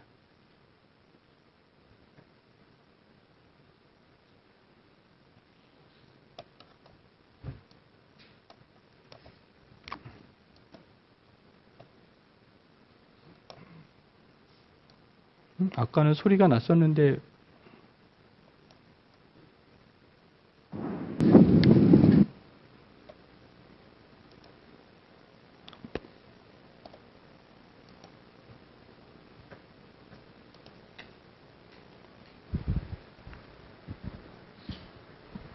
예, 다 이해하셨으리라고 믿는데요. 아프가니스탄이고요. 아프가니스탄은 외세 침략이 되게 많았었죠. 그래가지고 지뢰밭이 도처에 있어요. 그래서 아버지도 이 디자이너의 아버지도 이제 지뢰밭에서 희생되셨고, 그래서 레피지로 난민으로 이렇게 돌아다니다가 네덜란드에 정착을 해서 디자인을 배운 거죠. 그래가지고 한 40유로. 그 앞에 중간에 자세히 보신 분은 아시겠지만 이렇게 대나무 이렇게 발 비슷한 게 나와요. 그 얘기는 뭐냐면은 아프가니스탄에 대나무가 많다는 걸 우리가 알 수 있죠. 현재 나는 재료를 이용해가지고 40 이렇게 지뢰 제거기, 이 마인랜드에서 지뢰를 제거할 수 있는 제품을 만들었어요. 이렇게 바람에 의해서 풍력에 의해서 굴러다니면서 지뢰는 잘 아시겠지만 이렇게 밟았다가 뛸 때 위험하다니까 이 굉장히 희생적인 제품이죠. 자기를 이렇게 희생해서 저는 굉장히 이 제품을 보고 감명을 받았고요. 아, 저런 것이 사람을 살리는 그런 기술 디자인이 아닌가 생각이 되어졌습니다. 적정 기술은 사용자 중심이기 때문에 현지에 대한 이해, 단지 기술적인 것뿐 아니라 문화적, 사회적 여러 가지를 알아야 되거든요. 그래서 거기서 본인이 나고 자랐으니까 굉장히 잘 알 수밖에 없죠. 최근에 제가 본 제품 중에 굉장히 감명받은 제품 중에 하나입니다. 아까 잠깐 말씀을 드렸는데 적정기술 제품을 제가 크게 두 가지로 나눴죠. 생계형하고 생존형. 이제 세 가지로 나눴는데 저희 함께 하시는 김정태 지금 미스크라는 곳에 이사로 계시는데요. 저희 적정기술 미래포럼의 사무국장이기도 하시고 수익 창출형, 비용 절감형, 문제 해결형이라고 했는데 보시면 다 수익 창출형하고 문제 해결 들어가고 남는 건 이제 DI. 저거는 스스로 만든 이제 여성 생리대 이런 건데요. 수익 창출형이 아까 말씀드린 생계형 적정기술이라고 볼 수 있겠고요. 그다음에 문제 해결형이 주로 이제 생존형 적정기술입니다. 반드시 그렇지는 않지만 대부분 문제 해결형은 보급형 외부에서 이렇게 보급되는 경우가 많이 있고요. 그다음에 수익 창출형도 반드시 그렇지는 않지만 현지에서 제작 가능한 그런 모습입니다. 시장 중심의 마켓 센터드 적정기술 제품. 자, 그 다음에 제가 지금부터는 그 적정기술 그 제품의 개발 과정에 대해서 잠깐 설명을 드리도록 하겠습니다. 자, 대강 이런 단계를 거칩니다. 현지 조사, 기술 조사, 제품 개발화, 현지화, 보급 방안, 평가 및 확산. 자, 이거는 아까 말씀드린 스탠포드의 디자인 스쿨에서 하는 디자인 과정이에요. Emphasize, Define, Ideate, Prototype, Test. 저도 이제 공대 그래서 공학 인문 설계 저희 대학에서도 필수 과목 1학년 때 가르쳤었어요. 그래서 창의성 공학이라는 교재를 가지고 사용을 했었는데 거기 보면 거의 유사합니다. 그죠? 문제 정의, 그 다음에 아이디어 내서 이제 막 아이디어 브레인스토밍 했다가 그 다음에 그걸 갖다 좀 정리를 하죠. 그래가지고 그 다음에 프로토타입 만들고 그 다음에 현지에 테스트 해가지고 다시 피드백 받아가지고 개선 이런 과정이에요. 굉장히 유사합니다. 근데 근본적인 차이점이 있어요. 바로 emphasize입니다. emphasize. 저희가 일반적으로 할 때 요즘은 근데 디자이너들도 UX 디자인 아시죠? 유저 익스피리언스. 그래가지고 사용자 중심 디자인. 요즘 IT 제품도 인터넷 쳐보세요. 사용자 중심 치면 굉장히 많은 IT 폰들. 유저 익스피리언스. emphasize는 뭐냐? 우리가 번역할 때 공감하다라고 얘기하는데 우리가 흔히 개발도상국이라도 적정기술 제품 하다면 emphasize가 empathy가 아니라 sympathy로 가기가 쉬워요. 연민, 동정 이런 거로. 근데 그게 아니죠. 엠패스입니다. 엠패스 공감하다는 거예요. 공감하다는 건 무슨 얘기냐면은 내 문제가 되는 거죠. 공감을 하기 전에 뭐가 있어야 되냐면은 관찰이 있어요. 옵저베이션이 있어야 되고 사실은 관찰을 하려면 뭐가 필요하면 관심이 있어야 됩니다. 관심. 그래서 제가 엔지니어가는 우리도 디자인을 하잖아요. 우리는 설계라는 표현을 쓰죠. 엔지니어들 우리가 하는 설계랑 그다음에 디자이너들이 하는 디자인하고 어떤 차이가 있나? 디자인 띵킹이라고 그러는데 저거를 요즘 디자인 사고, 디자인 띵킹. 보니까 2단 색깔도 좀 이렇게 파랗게 돼 이제 조단계가 있다는 거죠. 저게 사실은 되게 중요합니다. 적정 기술에서도 사용자 대해서 알고 이해하고 공감하는 것이 기본입니다. 그게 빠지면은 사실 일반적인 그냥 저희 설교 과정이랑 똑같아요. 그러니까 어떤 차이가 있냐면은 제품이 그 유저는 한 사람이 될 수도 있고 한 집단이 될 수 있고 위에서 그 맞춤형 제품이 돼야 됩니다. 적정 기술. 근데 우리가 일반적으로 하는 것은 제너럴한 솔루션을 구하거든요. 제너럴한 솔루션. 그냥 불특정 다수 누구나를 위한. 적정 기술은 절대 그러면 안 돼요. 유저가 있습니다. 무슨 얘기냐 하면은 정수기다. 정수기다 해서 제가 이제 전공이 그쪽인데 그 역삼투 정수기를 하면은 세계 어디서든지 사용할 수 있는 역삼투는 물만 나와요. 모든 이온이 다 뭐 일가 이온부터 포함해 가지고 그냥 물만 나옵니다. 되죠? 근데 압력이 필요하죠. 전기가 필요하죠. 적정 기술 제품은 반드시 그럴 필요가 없어요. 예를 들면 아프리카에서 사용될 정수기하고 미얀마, 캄보디아에서 사용될 정수기가 같을 필요가 없다는 거죠. 아프리카에서는 이런 비소나 이런 칼슘이나 이런 문제는 거의 없습니다. 대개 이런 그 바이러스, 그러니까 수인성 질병을 야기시키는 것들이 있죠. 그러나 그러니까 라이프스트로 같은 경우를 캄보디아나 미얀마에 사용했을 때 비소는 제거는 잘 안 되죠. 맞춤형이어야 돼요. 맞춤형. 그렇기 때문에 그 현장에 대한 이해가 필수입니다. 현장에 대한 이해. 공감하기. 이게 적정 기술, 또 디자인 띵킹하고 우리가 흔히 하고 있는 설계 과정하고의 근본적인 차이점입니다. 근본적인 차이점. 자, 그래서 이 부트캠프 부트레그는 스탠포드에서 겨울에 하는 그 디자인 캠프에서 나오는 거고, 휴먼 센터드 디자인은 아이디오라는 디자인 컨설팅 회사가 있어요. 거기서 만든 건데 이 아이디오에서는 또 적정 기술을 휴먼 센터드 디자인이라는 용어를 풀었었습니다. 인간 중심의 디자인, 휴먼 센터드 디자인. 그래서 그 아이디오의 휴먼 센터드 디자인에서는 솔루션을 요 세 가지 렌즈를 만족시키는 거에 여기에 솔루션이 있다고 해요.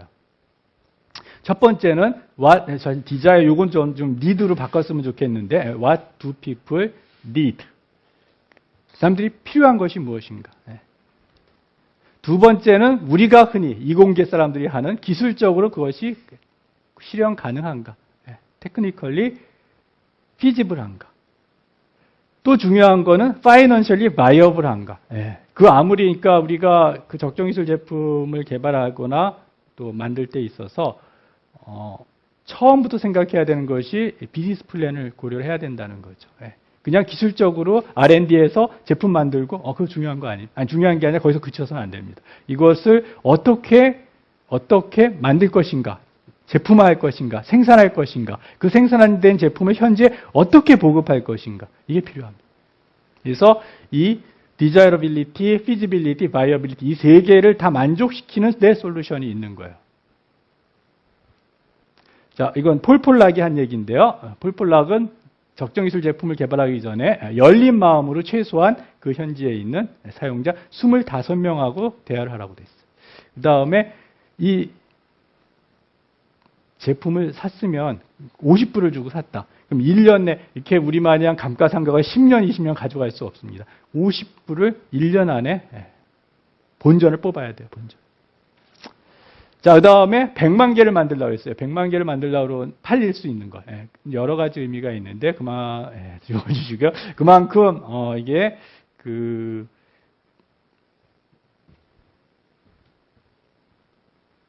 구매력이라는 표현을 쓸까요? 그러니까 제품이 팔릴 수가 있어요. 저거는 어떤 의미도 또 있냐면은, 이 제품을 보급하는 디스트리뷰션 채널에서도 거기에 종사하는 사람들이 있을 수 있는데 이게 많이 팔려야지 그분들이 거기에 전업을 할 수가 있겠죠. 1년에 한두 개 파는 거 가지고 거기 보급소에 디스트리뷰션 채널에 배급망이 있을 수가 없고 그런 의미도 있습니다. 그래서 지금 보시면은 사용자 중심 비즈니스 플랜에 대해서 중요하게 생각하고 있는 걸 알 수 있겠습니다. 그런 것을 모아서 저희가 뒤에 이제 잠깐 설명을 드릴 건데 그 적정에서 포럼이라는 거 하는 데 있어서 이런 얘기죠. 디자이러빌리티, 피지빌리티, 바이어빌리티에 대해서 확산과 수렴의 관계를 해야 돼요. How might 이렇게 줄어든 이렇게 좀 이렇게 발전돼 가는 거예요. 그래서 우리가 무엇을 거기서 필요한 것들이 무엇일까? What could we? 우리가 할 수 있는 것은 무엇일까? 더 발전해서 What should we? 우리가 해야 되는 것은 무엇일까? 이런 질문들을 우리가 던져가지고 솔루션을 찾아야 된다는 얘기죠. 자, 킥스타트. 아까 마틴 피셔가 만든 킥스타트는 처음부터 다릅니다. 아까 제가 이제 그 현지 조사를 한다는데 우리 이공계는 가면 현지 조사 그분들이 이제 필요한 거 보죠. 이거 보니까 뭐 이것도 잘못되어 있고 저것도 잘못되고 우리가 막 이제 생각을 하고 아이디어가 막 넘쳤죠. 킥스타트는 처음부터 현지 주민에게 이득이 되는 비즈니스는 무엇인가? 현장에 적합한 비즈니스 모델 채척이 현황 분석이에요. 우리는 그냥 그걸 보잖아요. 여기는 뭐 물리 문제가 있구나. 이공계 그렇게 보는 게 아니에요. 자, 그분들에게 비즈니스를 할 수 있는, 돈을 벌게 해줄 수 있는 게 뭘까가 처음부터 현황 분석입니다. 자, 그래서 제품을 설계하는데 11개가 있는데 첫 번째 보시면 소득 증대, 인컴 제너레이션이 첫 번째. 두 번째, 제품 투자 수익률, 본전을 1년 안에 뽑게 해주는 거. 세 번째, 어퍼더빌리티, 가격을 싸게 하는 거. 이 앞에 세 개가 키 팩터입니다. 키 팩터. 세 개. 그 다음에 여러 가지 뭐 내구성도 있고 제작 편리성 있고 문화적 수용성 있고 그렇습니다. 자, 그다음 공급망 구축, 디스트리뷰션 채널 어떻게 배급할 것인가 굉장히 중요합니다. 그 다음에 시장 형성, 시장이 있는가, 이 제품에 대해서 인지도가 있는가, 살 사람도 있는가, 없으면 사람들을 알려야 되겠죠. 시장을 만들어야 되죠. 시장을 창출해야 됩니다. 그 다음에 성과 측정. 자, 우리의 이 사업에 대해서 어떻게 성과를 이밸류에이션 할 것인가. 이런 것들이 되게 중요하고 앞으로 굉장히 해나가야 되는 일입니다. 자, 빈곤층을 위한 기회, 넥스트 마켓에서 에이지 21에서 나온 넥스트 마켓이라는 책을 보면은 빈곤층을 위한 기회 삶의 질 개선해가지고 빈곤층의 기본적인 욕구에 대응한다, 수입을 늘린다, 역량을 강화한다, 생산성 향상시킨다. 굉장히 이 책은 적정기술 관련된 책은 아니거든요. 근데 굉장히 일맥상통하는 것을 알 수 있죠. 제가 2년에 걸쳐서 아색이라는 곳하고 GGGI라는 곳이랑 함께 캄보디아에 했던 프로젝트에 대해서 잠깐 소개를 해드리겠습니다. 문제점이라는 데 이거 사실은 아니죠. 필요입니다. 이거 고쳐야 되는 필요 및 해결책선 보니까 이런 등유를 사용해가지고 또 등유 가격도 오르고 이제 전원으로 빚을 그렇게 한다는 거죠. 그다음에 화재 위험도 있고 폐해도 안 좋고요. 자, 농산물들을 생산을 하는데 비위생적으로 건조해가지고 건조도 잘 안 되고 그다음에 우기기 때문에 드라이돼서 썩고 그다음에 잘못 건조 시설이 없기 때문에 부가가치를 높일 수 없는 이런 필요들이 있었고.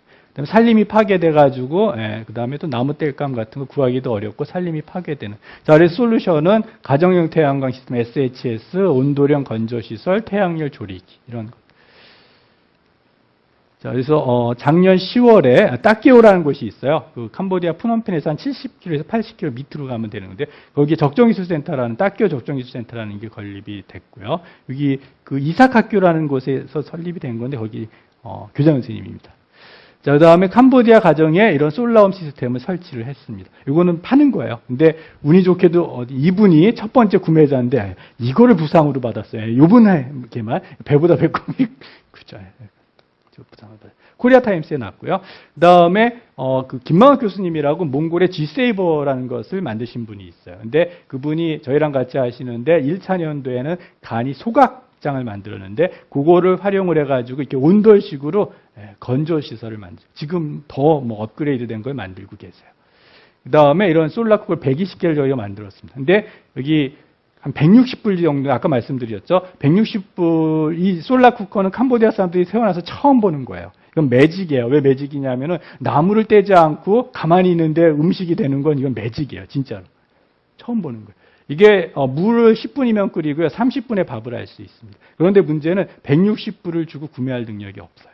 구매할 수가 없어요. 얘는 아까 말씀드린 얘는 400불에서 60불인데 구매를 합니다. 저리로. 근데 얘는 아직 익숙지 않기 때문에 구매를 못해요. 그래서 어떻게 했냐면은 저희가 그 굿펀딩이라는 크라우드 펀딩을 이용해가지고 매칭을 했어요. 아주 100대를 할 수 있는. 저희가 물론 싸게 보급하면 돼. 그러면 어떻게 되겠어요? 그럼 다음 거를 만들 수 있는 재료비는 어디서 구해요? 서스테이너블하지 않죠. 지속 가능하지 않습니다. 그래가지고 이거에 대한 매칭을 했습니다. 그래서 100불. 대당 100불은 한국에서 매칭을 해 도네이션을 하고 60불에 구입할 수 있게. 그래서 현지인 역량 강화도 굉장히 중요합니다. 현지인들한테 교육을 다 시켜가지고 이런 솔라셀을 갖다가 설치도 할 수 있고 유지 보수도 할 수 있게. 그래서 나중에 이런 수요증 같은 감사장도 있고. 그 다음에 이건 코리아 타임스에 그래서 2년에 걸쳐서 첫 번째 여기 이제 저기 태양열 소각장이, 간이 소각장이고, 예, 나왔습니다. 관심 있는 분들은 보시고요. 자, 그 다음에 마지막으로 제가 이제 적정기술연구소장이면서 또 적정기술 미래포럼이라는 단체의 대표이기 때문에 아주 간략하게 저희가 하는 일에 대해서 잠깐 설명을 드리겠습니다. 저희는 포럼을 하고 있고요. 그래서 작년에는 발명진흥회하고 강당에서 역삼동에 특허청의 발명진흥회 같이 했어요. 제목이 적정기술과 비즈니스였어요. 재작년에는 여의도에 있는 중소기업진흥공단에서 했는데 제목이 적정기술과 국제개발협력이었어요. 적정기술은 철저하게 융합으로 여러 분야랑 같이 갈 수밖에 없습니다. 적정기술 아카데미라는 걸 지금 하고 있어요. 올해 1년 2번씩 하는데 작년에 한양대에서 했고 올해는 연대에서 하고 있습니다. 그래서 6주 과정인데 5기가 끝났고 지금 6기 진행 중이에요. 그래서 제가 1학기 때는 작년에는 한양대를 12번 올라갔었고요. 지금 연대를 12번 이제 지금 8번 올라갔네요. 이제 9번째. 한 50명 가까이가 수료를 하셨습니다. 뭐 이런 미니 전시회도 하고 있고요. 그 다음에 적정기술 논문집을 2009년부터 내고 있습니다. 2009년, 10년에 하나씩 냈고요. 11년부터 2권씩 내고 있습니다. 그래서 지금 7호까지 나왔고요. 제가 알고 있기는 적정기술이라는 이름으로 전 세계적으로 논문은 영국에서 1년에 4번 내는 게 있고 저희가 세계적으로 유의하다고 알고 있는데요. 그래서 지금 7호까지, 올해 1월까지 나왔고 지금 8호 논문집을 7월에 내기 위해서 준비 중입니다. 그 다음에 적정기술 독후감 공모전도 하고 있어요. 소외된 90%를 위한 디자인 2010년 12월에 나왔기 때문에 그 발간 1주년을 기념해가지고 첫 번째 공모전 했고 두 번째 공모전 작년에 했습니다. 여러분들도 이제 책 읽으신 분들은 뭐 올해도 할 거니까 많이 참여해 주시면 좋을 것 같고요. 그 다음에 이거 저희 적정기술 미래포럼 블로그예요. 그래서 티스토리 블로그인데 어프로텍.or.kr 치시면은 저희가 그동안 했던 포럼과 그 다음에 논문집도 있고요. 그다음에 아카데미에서 하는 발표 자료도 있고 그 다음에 요즘 뒤에 여기 생략했나? 고등학교 학생들을 대상으로 제가 또 워크숍들을 하고 있는데 그런 자료들을 보실 수 있습니다. 참고하시고요. 그 다음에 적정기술 정보센터라는 네이버 카페를 지난 4월 초에 만들었습니다. 그 한밭대학교 학생들 15명을 데리고 캄보디아에 한밭 글로벌 챌린저라는 걸 다녀왔는데요. 그 친구들을 대상으로 해서 만들려고 그랬어요. 그래서 네이버 카페 들어가 보시면 되고 그 UCC가 있는데 잠깐 3분 정도 잠깐 보도록 하겠습니다.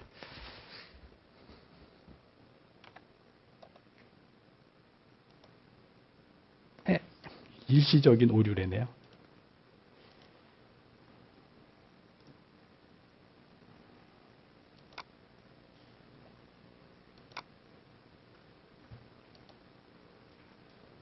팔박 9일간의 열정 도전기 캄보디아에서의 한밭 글로벌 챌린저. 와 감사합니다.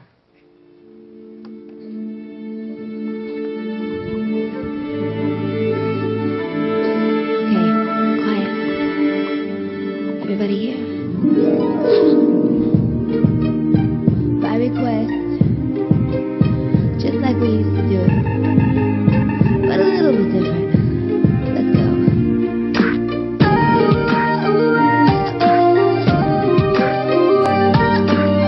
Let's get it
good. Oh, oh, oh, oh, oh, oh, oh, oh,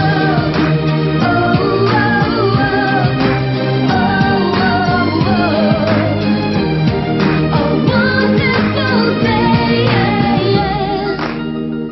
Take it slow, don't you know?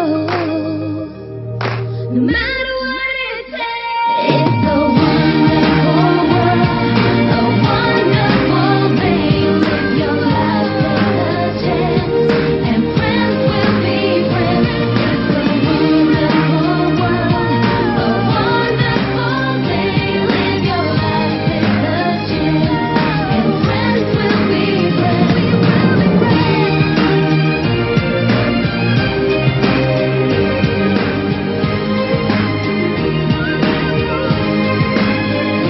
It's a wonderful world, a wonderful day. Live your life, take a chance, and friends will be friends.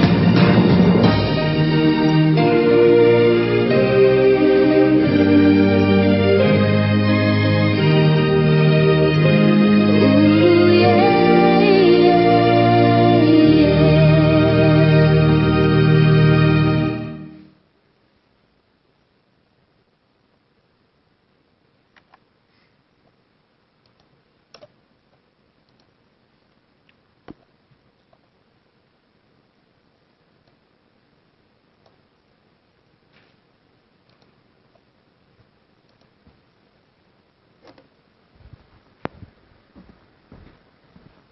예, 그래서 뭐 다양한 정보를 좀 구축하고 노력하니까요. 예, 혹시 요즘은 또 그 4학년 설계에서 적정기술 제품 개발을 많이들 하고 있더라고요. 그래서 여기 정보 활용해 주시면 되겠습니다. 그다음에 이 책이 지금 3세가 완전히 절판이 돼가지고 지금 4세를 찍고 있는데요. 교과부에서 우수 도서로도 선정이 됐고요. 이게 두 번째 나온 책, 얘는 사실 2만 원인데 얘는 4만 원이에요. 그다음에 소외된 90% 함께한 디자인 도시편이라고 한 이유는 이 적정 기술이 꼭 개도국에만 해당되는 것은 아니기 때문에, 그다음에 또 이런 메가시티가 그 개도국에도 굉장히 많습니다. 1,000만이 넘는 인구가. 그래서 두 번째 책은 이게 도시편으로 되어 있습니다. 그다음에 적정 기술이란 무엇인가? 그 책에 대한 설명을 지금 하나요? 아니면 이따 질문 지금 할까요? 예. 그래서 예. 이 책은 장점이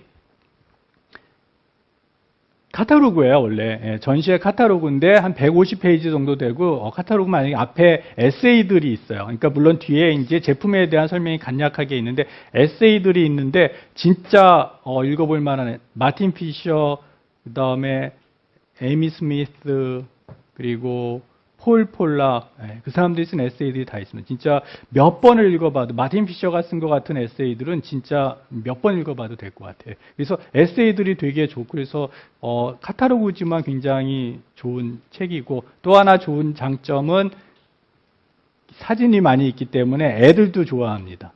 보면 이렇게 재밌거든요. 그래서 그 제품 보는 거 좋아하고요.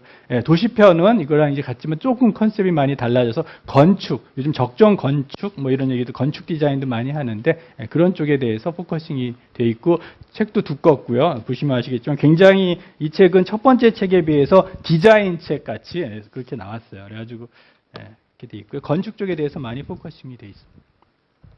적정 기술이란 무엇인가는 저도 잘 몰랐었는데 산림 출판사에서 나오는 이런 시리즈물이 있는데 지금 400번이 넘었는데 지금 산림 지식 정도 395번인가? 예, 그래요. 근데 이게 한 100페이지 미만의 포켓북인데 뒤에 그 목차를 봤더니 굉장히 다양한 주제에 대해서 책을 냈다. 굉장히 좋은 시리즈물인 것 같고, 어떤 주제든지 제가 생각하기에 입문을 하기 위해선 저 시리즈를 보는 게 제일 좋을 것 같아요. 입문서로서. 그래서 이 적정기술이란 무엇인가는 저랑 그다음에 미스크 이사님이시고 저희 적정기술 미래프로그램 사무국장이신 김정태 선생님이 같이 썼는데요. 입문서로서 저도 2세 지금 나왔는데, 그래서 적정기술에 처음 접하는 분들은 되게 좋을 것 같습니다. 그래서 제품도 좀 다뤘고요. 인간 중심의 기술 적정 기술과의 만남은 작년 6월에 나왔는데요. 6명이 썼습니다. 6명이 썼고, 비즈니스, 개발협력, 디자인 뭐 이런 거에 대해서 여기서는 제품에 대한 건 뺐어요. 왜냐하면 그거는 앞에 두 책에서 다뤘기 때문에. 그래서 디자인을 하시면서 적정 기술을 한다든지 아니면 관심이 있다든지 적정 기술과 디자인이 어떻게 접목이 되는지, 적정 기술과 비즈니스가, 적정 기술과 국제 개발 협력이 어떻게 관련되는지, 또 적정 기술과 지속 가능 발전이 궁금하신 분들은 요건 좀 중고등학생도 읽을 수 있게 이걸 썼다면 요거는 약간 대학생 이상, 사실은 대학원생 뭐 이런 성인들을 위해서 쓴 책입니다. 그래서 나름대로 그 좀 특색이 있기 때문에 이렇게 관심 있으신데 읽어보시면 될 것 같고요. 교수님 강연은 굉장히 감명 깊게 잘 들었고요. 개인적으로 적정 기술에 관심이 많아서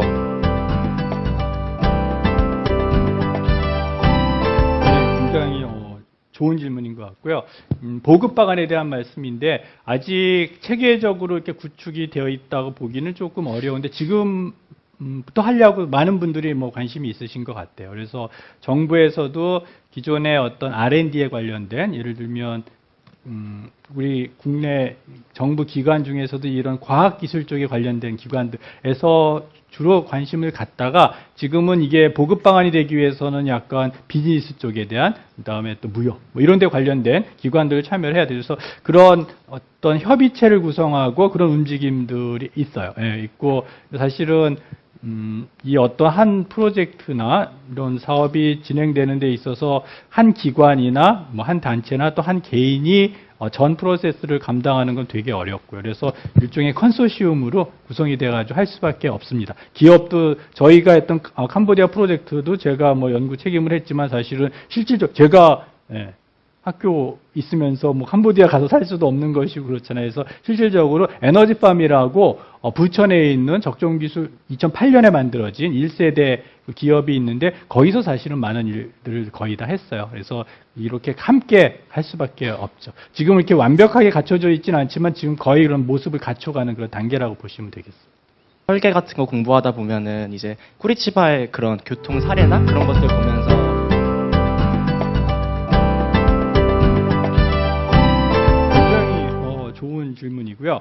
사실은 한 2, 3년 전부터 정부에서도 그거를 갖다 따뜻한 기술이라는 용어도 요즘은 사용하고 여러 가지 용어들을 사용하는데 적정 기술은 이제 앞에 글로벌 적정 기술 해가지고 이런 해외를 주 대상으로 한다면은 국내에는 이제 QOLT라고 그래요. 퀄리티 오브 라이프, 아까 삶의 질 증진에 대한 테크놀로지를 해서 우리나라에서는 그걸 갖다 국민 편익 기술 또는 국민 편익 증진 기술 이래가지고 사회 이슈를 해결한다든지 사회 문제를 해결한 이런 쪽에 대해서 정부에서 굉장히 많은 관심이 있어요. 그래가지고 예를 들면 좀 저소득층이라든지 노약자라든지 장애 있는 분들 주로 어린이도 마찬가지고요. 그래서 그런 기술 개발에 대해서 정부에서 프로젝트도 나오고 있고 그렇고요. 그다음에 서울시에서도 지난번에 제가 서울시 유관기관을 한번 방문했는데 이런 도시에서 특히 어떤 이런 좀 저소득층 분들이 살고 있는 그런 도시에서 약간 치안 문제 이런 것도 있을 수 있잖아요. 그런 거에 대해서 굉장히 관심들이 많이 있습니다. 그래서 시작한 지 올해는 안 됐지만 많은 분들이 관심을 가지고 있고 저도 일단은 국내에서 이렇게 돼가지고 개발이 되거나 적용이 된 다음에 또 유사한 환경에 있는 해외로 나오고 이런 것이 사실은 또 바람직할 수 있을 것 같아요. 왜 그러냐면 이게 잘 현지 사정을 모르는 상태에서 거기 바로 적용한다는 건 좀 쉬운 일은 아니거든요. 좋은 질문이라고 생각합니다. 궁금한 점이, 그러니까 제품을 판매하는 거잖아요. 근데 그 제품을 판매할 때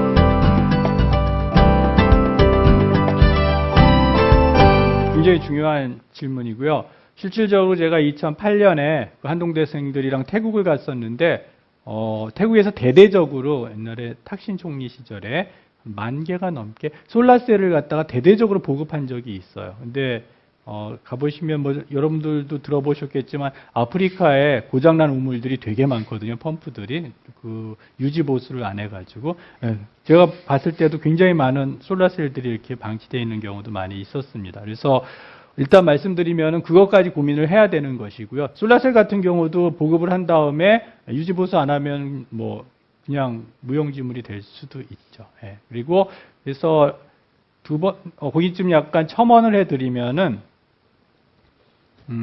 우리가 잘못 알고 있는 오해 중에 하나가 이제 그 개발도상국에 있는 분들은 구매력이 없다고 생각하기가 쉬운데 그렇지 않다는 얘기는 또 드렸고요. 그 다음에 또 모든 제품의 주 소비자, 그러니까 구매자가 꼭 개도국 사람 분들이 아닐 수도 있어요. 라이프스트로 같은 경우는 저거는 뭐 1년 정도 쓰고 라이프스트로 패밀리가 있는데 그건 한 3년 쓸 수 있고 또 약간의 교육을 시키고 그러면 약간의 파트를 바꿔가지고 일부 파트를 바꾸면 오래 더 쓸 수 있긴 한데요. 실질적으로 라이프스트로 같은 경우 일종의 긴급 구조용, 구호용의 성격이 굉장히 큽니다. 그리고 라이프스트로 같은 경우는 본인들이 잘 구매를 안 하고요. 그러니까 이런 적정 기술 제품을 만들어서 판매처가 실질적으로 베스칼 프랜센 같은 경우는 저 개인용을 팔지 않고 대부분 UN 조달 시장에 납품을 한다든지 아니면 거대 국제 NGO에 납품을 한다든지 이렇게 큰 덩치로 해요. 그래서 지금 말씀하신 건 굉장히 중요한 부분이에요. 그래서 적정 기술 제품 이제 이공계인 경우에는 뭐 자연과 캠퍼스니까 기술 개발 그 정도에만 머무르지 사실 제품화 어렵고요. 제품을 만들었다 손치더라도 현지화하는 게 어렵고요. 보급한 다음에 사실은 유지 보수까지 고민을 해야 되는 거죠. 그렇기 때문에 그런 모든 것에 대해서 고민을 해야 되고 저희 같은 경우는 실질적으로 제가 이렇게 보급을 한 것은 캄보디아 프로젝트가 거의 처음이라고 볼 수 있는데 거기 현지에 에코솔라라는 기업이 그 현지인들에 의해서 만들어졌고 교육이 그래서 같이 가야 되는 거죠. 그래야지 그분들이 스스로 운영을 할 수 있게. 특히 제가 사회공헌 단체에서 일을 하고 있어가지고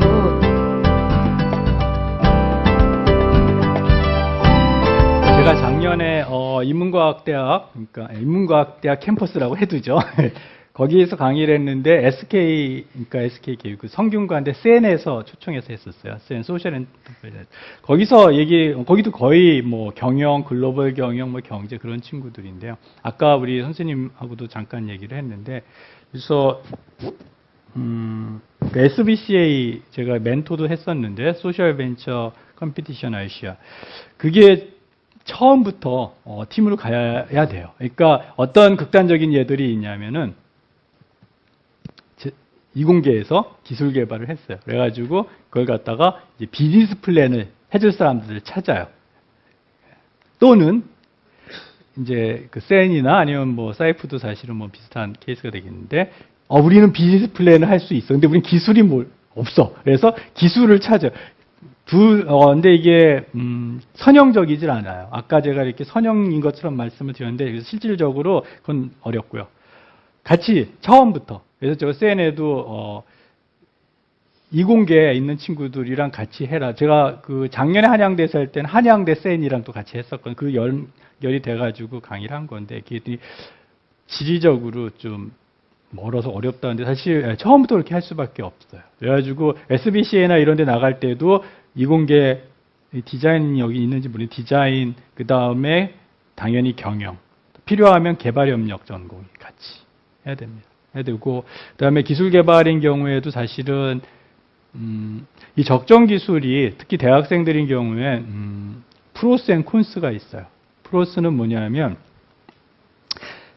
대학생뿐 아니라 일반인도 마찬가지입니다. 제가 적정기술 아카데미를 지금 6회째 하고 있고 3년 전부터 하고 있고요. 그다음에 200명 정도 이제 요번에 6기회가 끝나면 배출이 되는데 100명 정도는 대학생이고 100명 정도는 일반인인데 저희 적정기술 아카데미를 들어오시는 분 중에 굉장히 다양해요.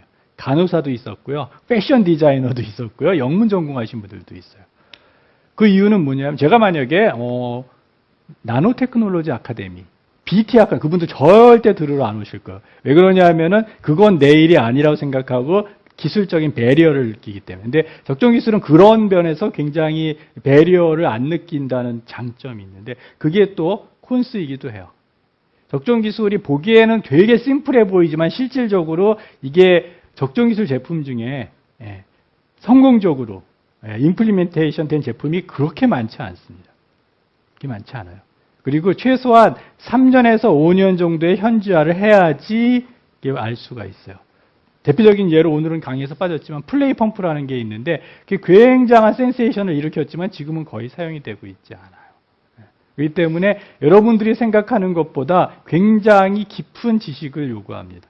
그 지식은 단순히 기술적인 것뿐 아니라 고려해야 될 팩터가 너무너무 많아요. 너무너무 많기 때문에. 그래서 이거는 집단지성으로 가야 되고요. 그 다음에 그런 질문을 되게 많이 받아요. 고등학교에서 요즘 중학교 같이 하는데 내가 적정 기술에 대해 관심이 되게 많다. 근데 적정 기술을 내가 연구하거나 앞으로 그 직업을 하기 위해서 어떤 전공을 가야 되냐는 질문을 하거든요. 저는 좋은 거 하라고 그러세요. 예.